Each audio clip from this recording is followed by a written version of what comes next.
बिस्मिल्लाहिर्रहमानिर्रहीम। अस्सलाम वालेकुम। मैं हूँ बिशारत राजा शहर इक़दार से एक और भी लाख के साथ आपकी खिदमत में हाज़िर। नाज़रीन, हम आपको बताएंगे कि कैदी नंबर 804 को ताकतवर अफसरों ने, इस मुल्क के जो ताकतवर अफसर हैं, जो इस मुल्क के सब कुछ हैं, उन्होंने कैदी नंबर 804 को जेल से निकालने के लिए एक नया फार्मूला पेश कर दिया।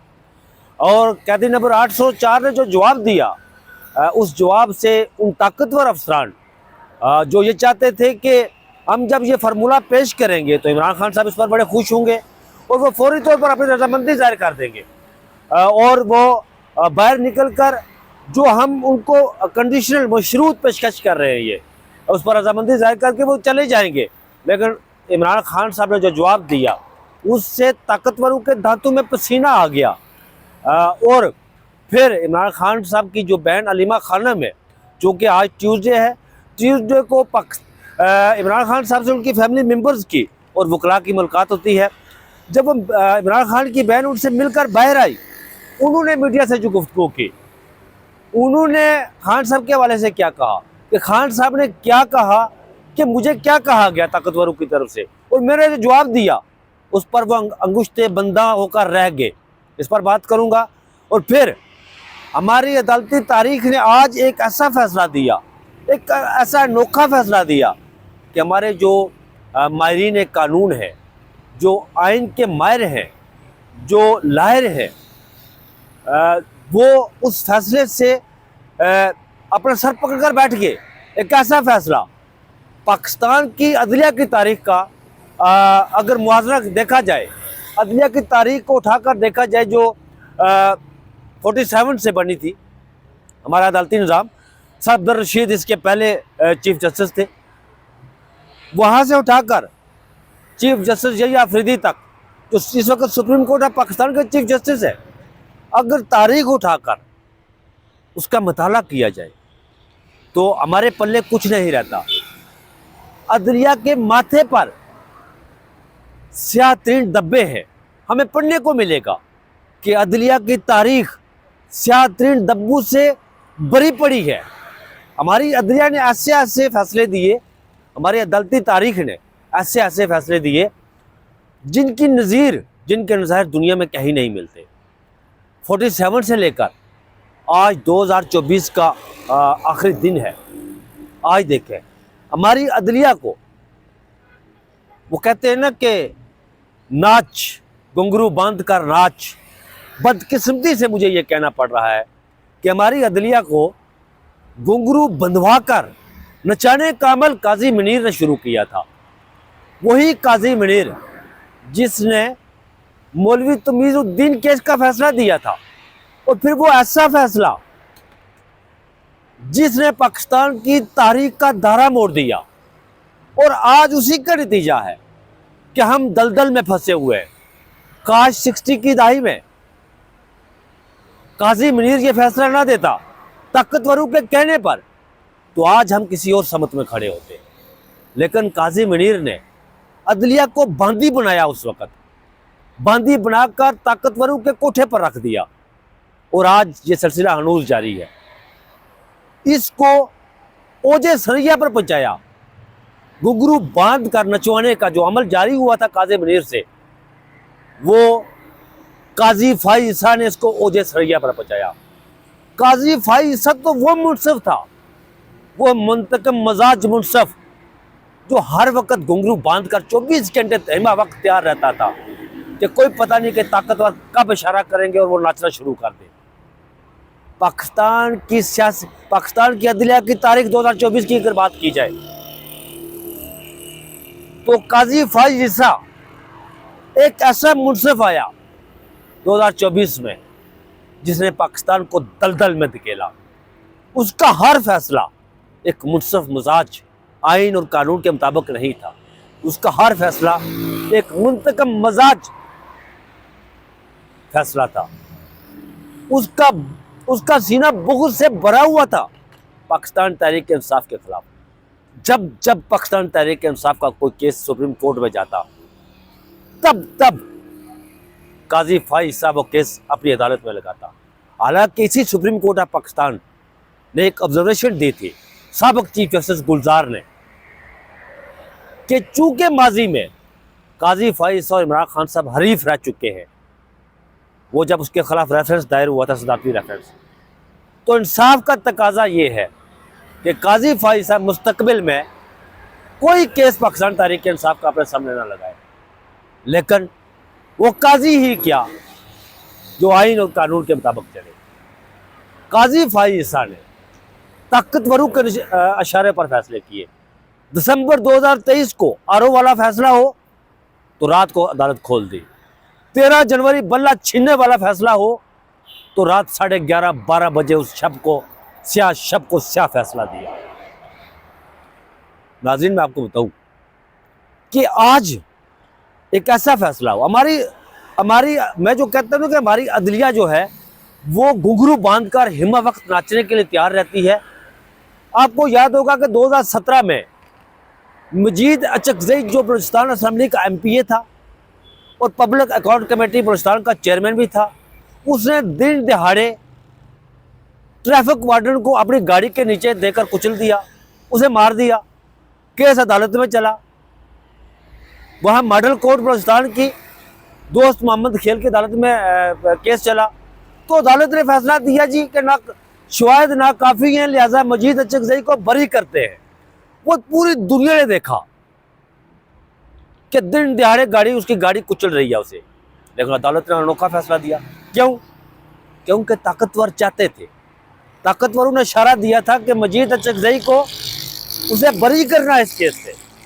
और आज जो फैसला हुआ, बैरिस्टर खालिद खुर्शीद जो गिलगित बल्तिस्तान के साबिक चीफ जस्टिस है, वज़ीर आला रहे, उनके हवाले से, और रहमत कोई एक ATC का जज है गिलगित बल्तिस्तान का, उसने बगैर ट्रायल के खालिद खुर्शीद को 34 साल की सजा सुना दी और जुर्माना भी कर दिया।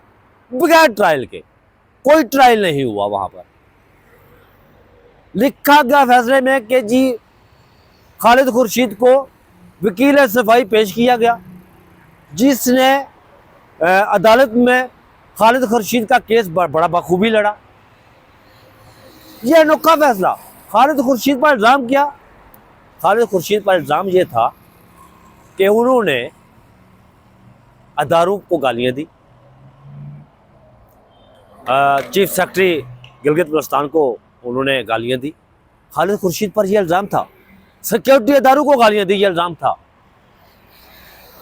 नाज़रीन, गिलगित बल्तिस्तान तारीखी तौर पर आज भी डिस्प्यूटेड एरिया है, वो कश्मीर का हिस्सा है। आज हम हिंदुस्तान की सरकार, दिल्ली सरकार ने एक हुर्रियत रहनुमा यासीन मलिक को तिहाड़ जेल में बंद कर रखा है। उस पर इल्ज़ाम क्या है कि वो दारेंदाजी करता है। उस पर दिल्ली सरकार ने इल्ज़ाम क्या लगाया कि वो सिक्योरिटी इदारों के खिलाफ बातें करता है, और हम उस पर एहतजाज करते हैं कि ये नहीं होना चाहिए, इंसानी हकूक़ की पायमाली नहीं होनी चाहिए। लेकिन यहाँ पर जो खालिद खुर्शीद के साथ हुआ, हम किसके सामने एहतजाज करेंगे? हम किसके खिलाफ बोलेंगे? हम किस मुंह से हिंदुस्तान के खिलाफ एहतजाज करेंगे? आपके अपने मुल्क में हमारी अदालतें बगैर ट्रायल के सजा देती है। हमारी अदालतें बगैर ट्रायल के लोगों को फांसी के फंदे पर लटकाती है। भुट्टो का जो ट्रायल हुआ था वो भी अपनी एक अनोखी दास्तान थी कि वो कैसे ट्रायल हुआ। वो डायरेक्टली ट्रायल उनका हाई कोर्ट में हुआ। मौलवी मुश्ताक जो भुट्टो का शदीद तरीन मुखालिफ था, उसने उसे फांसी के फंदे पर, पीछे कौन था? जनरल ज़िया-उल हक। ये रहमत जो जज है ATC का गिलगित बल्तिस्तान का, ये तो बाजार एक मोरा है। पीछे कौन है वो सबको पता है। यही खालिद खुर्शीद एस्टेब्लिशमेंट का बड़ा प्यारा था। जब वो एस्टेब्लिशमेंट की हाँ में हाँ मिलाता था, और जब उसे अदराक हुआ कि मैं जो कुछ कर रहा हूँ वो ठीक नहीं है, वो आइन और कानून के खिलाफ है, जब उसने आवाज़ बुलंद करना शुरू की तो फिर वो मातूब ठहरा। ये हमारी अदालती तारीख है जो मैंने आपको इसके 2 वाक़यात सुनाए, 2 वाक़यात आपके सामने पेश किए। हमारी अदालती तारीख भरी पड़ी है इस तरह के स्याह धब्बों से। इस पर हम अफसोस ही कर सकते हैं। हम इस पर बोलते रहेंगे, हम इस पर हक सच बयान करते रहेंगे। अगर कोई ये समझता है अगर कोई ये समझता है कि हम इस पर नहीं बोलेंगे, तो फिर मैं समझता हूँ कि बैसियत साफ़ी, मैं कलम के साथ गद्दारी कर रहा हूँ, और मैं बैसियत साफ़ी अल्लाह के बतलाए हुए उन तरीक़ों के ख़िलाफ़ चल रहा हूँ जो सूरत रहमान में वो कहता है, अल्लामाहुल बयान, मैंने इंसान को बोलना सिखाया है, और कलम की हुर्मत की वो कसम खाता है, वल कलम। तो फिर मैं अल्लाह के बतलाए हुए तरीक़ों के ख़िलाफ़ चल रहा हूँ ना। अगर मैं हक सच बयान ना करूँ, अगर मैं कलम की हुर्मत को बेचूँ, मैं लिखूँ नहीं पाकिस्तान में सब कुछ ठीक हो रहा है, यहाँ पर दूध और शहद की नहरें बह रही है, भले बाहर आग लगी हो, इंसानी हकूक़ की पायमाली हो रही हो, मैं कहूँ नहीं जी यहाँ पर तो सब कुछ ठीक चल रहा है। लेकिन ऐसा नहीं करेंगे, हम हक सच बयान करते रहेंगे, उसके लिए जो मर्जी बारी कीमत चुकानी पड़ेगी। तो नाज़रीन, मैं आता हूँ उस खबर की तरफ कि अंसार अब्बासी साहब ने आज एक स्टोरी की। वो स्टोरी ये जी कि हुकूमत पाकिस्तान ने निज़ाम की बात की उन्होंने, निज़ाम पाकिस्तान। अब निज़ाम पाकिस्तान क्या है?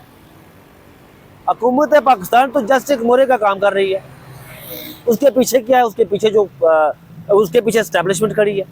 आज अगर एस्टेब्लिशमेंट इस हुकूमत पाकिस्तान के ऊपर से अपना दस्ते शफ़क़त उठा ले तो ये दाम से नीचे गिर जाएगी। इसी एस्टेब्लिशमेंट ने 17 सीटों के साथ इस नून लीग को 25 करोड़ अवाम की गदरों पर मुसल्लत किया। ये निज़ाम है ना, ये निज़ाम जिसकी बात कर रहे हैं कि निज़ाम पाकिस्तान, जो अंसार अब्बासी साहब ने स्टोरी की कि निज़ाम पाकिस्तान ने कैदी नंबर 804 इमरान खान साहब को ये ऑफर की कि आप बनी गाला शिफ्ट हो जाए, लेकिन इस निज़ाम को चलने दे, आप इस निज़ाम को गिरने न दे। गारंटी मांगी गई, जमानत मांगी गई खान साहब से कि यह निज़ाम जू का तू चलता रहे। भले वो 17 सीटों के साथ जहाँ पर वो हुकूमत कर रहे हैं, 24-25 करोड़ के अवामी गदरों पर वोट आप डालें किसी को, निकले किसी के लिए, फॉर्म 45, 47 बनाकर आप जाली तरीके से उनका गदरों पर मुसल्लत करें और निज़ाम चलता रहे। जी खान साहब आप कह ठीक है निज़ाम चल रहा है और मैं हाथ खड़े कर देता हूँ जी, कुछ ना हो। तो फिर खान साहब ने क्या बताया? खान साहब ने ये कहा कि मैं बनी गाला शिफ्ट नहीं हूँगा, मैं खैबर पख्तूनख्वा नहीं जाऊँगा, मैं मुल्क से बाहर भी नहीं जाऊँगा। अब जो ताकतवर हल्के हैं उन्हें यह चीज़ पता है कि इमरान खान कभी मुल्क से बाहर नहीं जाएगा। इन्होंने जब इमरान खान को 5 अगस्त 2023 को गिरफ्तार किया था, उस वक़्त से ये कोशिश कर रहे हैं कि इमरान खान साहब ये मान जाएं कि मैंने मुल्क से बाहर जाना है, लेकिन खान साहब नहीं मान रहे। खान साहब को ये पता है कि मैं नवाज शरीफ बनूंगा अगर मैं मुल्क से बाहर चला गया। मैं तारीख के हाथों नहीं मरना चाहता, मैं भगोड़े का तोक अपने माथे पर, अपनी जबीन पर, अपनी पेशानी पर, अपने गले पर नहीं लटकाना चाहता। खान साहब का आइडियल सुल्तान टीपू है, जिसका वो बरमला इज़हार भी करते हैं, जिसका कहना था कि शेर की एक दिन की ज़िंदगी गिद्दड़ की 100 साल ज़िंदगी से बेहतर है। सुल्तान टीपू को जब शहीद किया गया तो अंग्रेज़ इस्तेमारियत ने जो लफ्ज़ इस्तेमाल करते हैं साम्राज्य, वो उसकी बॉडी के करीब नहीं जा रहे थे कि कहीं वो जिंदा ना हो। सुल्तान टीपू आज तारीख के हाथों जिंदा है, लेकिन उसको शहीद करने वाले वो मिट गए। खान साहब ने पहले दिन से ये कहा था, मैं इस मिट्टी का सपूत हूँ, मैंने इस मिट्टी से जन्म लिया है, मेरा जीना मरना पाकिस्तान में है, मेरा कोई कारोबार नहीं दुनिया में, मेरा सब कुछ पाकिस्तान में है। इसी पाकिस्तान ने मुझे सब कुछ दिया, तो फिर मैं मुल्क छोड़कर बाहर क्यों जाऊँ? फिर ये कोशिश की गई, बीच में लोगों को डाला गया कि खान साहब को रजामंद किया जाए कि आप बड़ी गाला शिफ्ट हो जाए, आप खैबर पख्तूनख्वा चले जाएं, लेकिन कंडीशन शर्त क्या? ये निज़ाम चलने दें। आप कौमी सलामती इदारों के खिलाफ ना बोले, हमने आपके बंधु को मारा, हमने इंसानी हकूक़ की पायमाली की, हमने चादर चारद्वारी का तकद्दुस पायमाल किया, हमने लोगों के घरों को तोड़ा, लोगों के कारोबार तबाह किए, हज़ारों लोगों को उठाया और जेलों में बंद किया। खान साहब आपने इस पर बोलना नहीं है, बिल्कुल। जिस दिन और फिर खान साहब ने इसका जवाब क्या दिया कि मैं विक्ट्री का निशान बनाकर यहाँ से नहीं निकलूंगा, अडयाला जेल से मैं मुक्का लहरा कर, फतेह का मुक्का लहरा कर बाहर निकलूंगा। ये खान साहब का जवाब था। खान साहब जानते हैं कि अगर मैं ये कर गया तो मैं 1996 में जिस दिन मैंने पार्टी शुरू की थी ना, वो काम करूँ। इस हुकूमत ये तो बने हैं खान के आगे सारे। खान का सियासी कद काट, उसकी बहादुरी, उसकी इस्तिकामत के साथ जेल काटने से आज खान 7वें आसमान की बुलंदी पर है। मकबूलियत, शोहरत और उनकी लीडरशिप की वजह से। और जिस दिन खान ने ये किया ना, खान ड्राम से नीचे गिरेगा, वो पाताल में गिर जाएगा, वो 7वें आसमान की बुलंदी से सीधा पाताल में जाएगा, सीधा पाताल में जाएगा। खान साहब ने जिस दिन भी किसी एक नुक्ते पर कंप्रोमाइज किया, तो खान साहब जो आज दुनिया जिसे मानती है कि खान साहब एक मकबूल तरीन लीडर है, उन्होंने बहादुरी के साथ जबर, फाशिज्म, फस्तायत का मुकाबला किया और बहादुरी के साथ उन्होंने जेल काटी। उन्होंने नहीं कहा कि मेरे कमर में दर्द हो रहा है, मेरे पेट में दर्द हो रहा है, मेरे अस्पताल जाना है। ये जो बोने हैं ना, जो कहते हैं कि 12 साल जरदारी ने जेल काटी, जरदारी ने 12 साल जेल नहीं काटी, वो 12 साल अपने दोस्त डॉक्टर आसिफ के अस्पताल में लेटा रहा। उसको वो सब जेल करार दिया गया उसे। जेल की एक दिन की जिंदगी, जेल में एक दिन गुजारना बड़ा मुश्किल काम है। वो तो इमरान खान तो पिछले 22 माह से जेल काट रहा है। खान के इस जवाब से ताकतवरों के दांतों में पसीना आ गया। वो कह रहे हैं कि ये मान नहीं रहा, भाई क्या करना है आपने। वो अब ये निज़ाम इमरान खान के कदमों में गिरा पड़ा है। इमरान खान साहब ये निज़ाम चाह रहा है कि खान साहब किसी तरीके से हाँ कर दे, नीम रजामंदी भी जाहिर कर दे, तो हम कहें ठीक है जी, ये तो सारा कुछ करके बाहर है। लेकिन नहीं, इमरान खान साहब का जानते हैं कि मुश्किल वक्त गुजर गया है, अब दिनों की बात है, हफ्तों की बात है। खान साहब ने बाहर आना, लेकिन वो अपनी शराइत पर बाहर आएंगे, वो मुक्का लहरा कर बाहर आएंगे, वो एक फतेह की सीयत से बाहर आएंगे, वो नेल्सन मंडेला सानी बनकर बाहर आएगा, वो इमाम खमीनी की तरह बाहर आएगा जिसने कहा था उठ ऐ इंसानों के समुंदर उठ, तो फिर तहरान भरा पड़ा था इंसानों के सरों से, जिसने खमीनी की गाड़ी को इंसानों ने अपने हाथों पर उठाया। जब खान बाहर आएगा तो फिर इंसानों के सर होंगे, खान होगा, जिस तरफ वो कहेगा वो सर उसी तरफ चल पड़ेगा। तो अब तक के लिए इतना ही था, मुझे दीजिए इजाज़त, अपना बहुत सारा ख्याल रखिएगा। अल्लाह हाफिज़।